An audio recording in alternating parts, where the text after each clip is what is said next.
Hey folks, it's Marvin Cash, the host of The Articulate Fly. We're back with another Casting Angles with Mac Brown. Mac, how are you? I'm doing great, Marvin. How are you doing? As always, just trying to stay out of trouble. And, you know, with all the driving you've been doing, you probably got back from Arkansas and had to go to the Jiffy Lube. Well, I got in pretty late. We finished up at about 4 o'clock Central Time yesterday, and I thought, well, I'm just going to go ahead and drive back. So I drove back, got here at about 4 o'clock this morning, Eastern Time, and slept for, I slept maybe an hour and a half, and then got up, got some coffee, and had a lot of projects to get caught up on. So I'll be tired tonight for sure. Yeah, and so, you know, if folks don't remember, you were down there, I think you did a 2-day, pretty long 2 days really, with the North Arkansas Fly Fishing Club with Davy Wotton, right? Mm-hmm.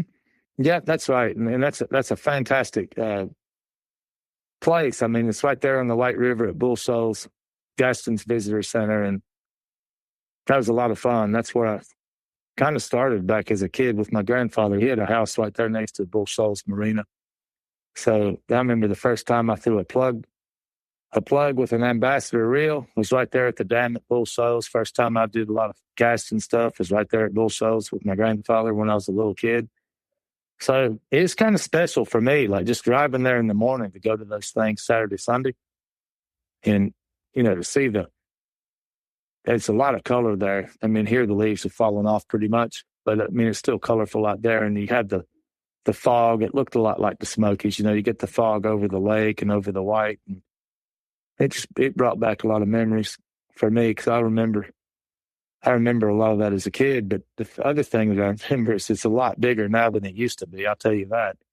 It used to be a lot of, mountain home and flipping and Potter and all that's a whole lot more busy than it was back when I was small, you know. It's expanded. Yeah, and, you know, then the good news is, you know, you come home to find out that, you know, anywhere with a good road, the state has figured out how to get in there and stock the DH water. It's a little bit late, but better than never, right? Oh, yeah. Yeah, we have fish here in the Upper Nantahala, Webster, up by the college, and also here in Bryson City. They went ahead and stocked it, I think, the first day when I left, and had a message from Tony, and he was keeping up with it. And so the big thing is figuring out, you know, because I know this just from what they keep showing on the news, like the people in Arkansas were all shocked that they could even get here. Because on the news, it makes it sound like everything's shut down. It's a disaster and nobody can come. And, you know, I had to talk about that during the slideshow and the fact that the Tail of the Dragon, the Great Smoky Mountains National Park, 1974 from Chattanooga, Cleveland, that's open. Atlanta's open, coming up 441. Of course, 40's open, 26 is open if you're coming from Asheville. It's just not open if you're coming from the west on I-40. So there's a lot of highways that are open. There's only like a few that are closed, but the majority are open. So I think that's really what's affected the number of people. But, you know, once they realize there's things open, I think that was a lot of work for the state with the hatchery program too, because there's a lot of counties they couldn't get, you know, that had DH programs that they can't get fish into. So what they did, just so the folks know, what they did is they took those fish that would have gone to the other DHs that they're supposed to go to, and they put them in these other programs that are like Jackson County, Macon County, and Swain County. So, and then of course, a lot more counties up in the Northeast, because I think there's 37 of these programs now. Back in the old days, there was just a couple, and it keeps expanding. But what they did is they doubled up the numbers on the ones they could get to.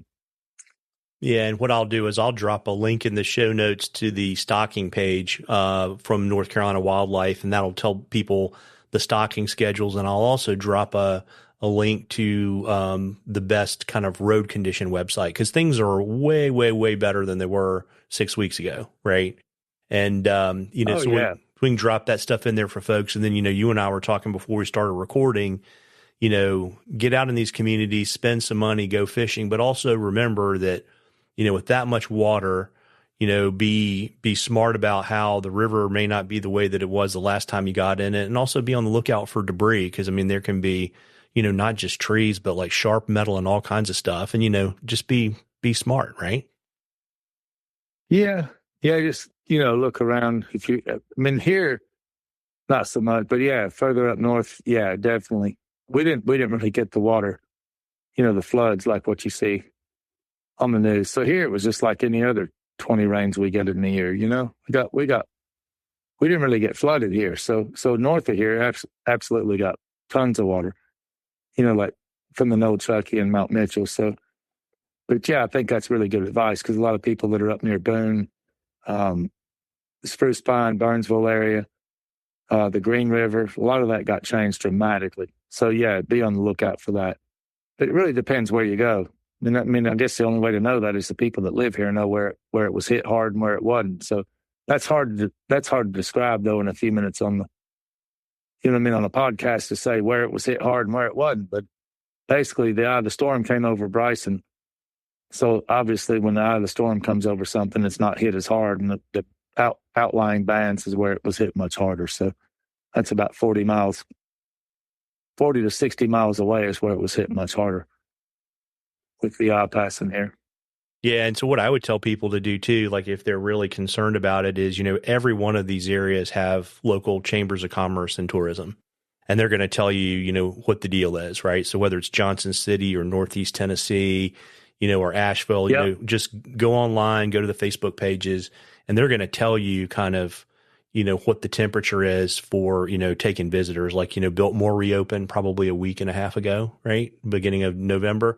So, as we keep saying, and I know we sound like a broken record, but folks, this is going to take years for these people to recover. And, the biggest thing you can do is to visit the areas that are open and spend money. And if you can't get there, get gift certificates and gift cards, and don't cancel your guide trips, and just roll them over to 2025, right?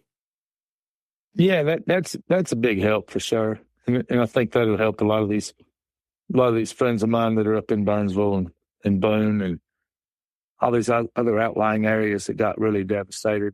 And it's like, don't bail on them. If you got a trip, just go ahead and put it to 25 or something. Don't call and ask up for a refund because they got devastated. That's really beyond their control, and it makes it tough on those people when you ask for everything back and everybody wants it back. They're already been buried. It's kind of like with the flood. It's tough on a lot of those people. A lot of people lost everything, and that's what I think a lot of people don't realize. When you lose everything, it's tough.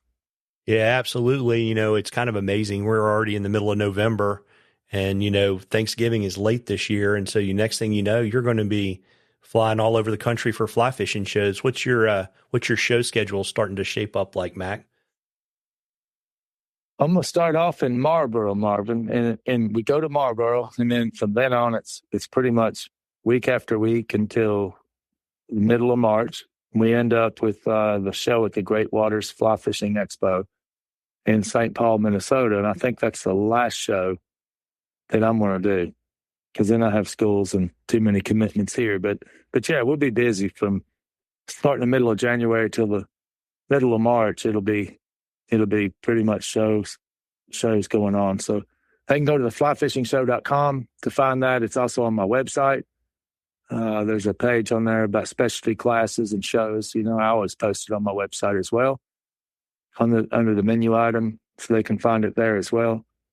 And, they can sign up for look at classes and whatever's going on the road. That's why we do those on the road, is it's a lot of fun to meet people, and that way it gets more regional, to take it to the Northwest, take it to the West Coast, and all over the country, what's going on.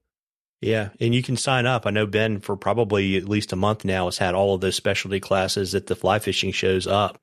And I would just say, as the holidays approach, it's a great gift for that fly fisherman that has everything in your life if you're near one of those shows, right, Mac?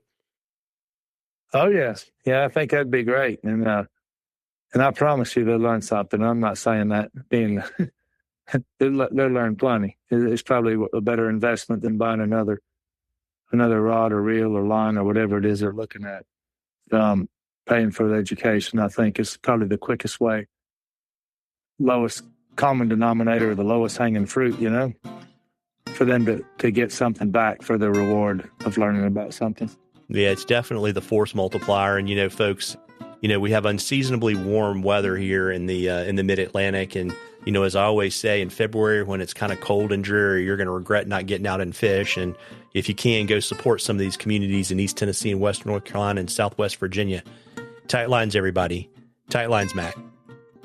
Tight lines, Marvin.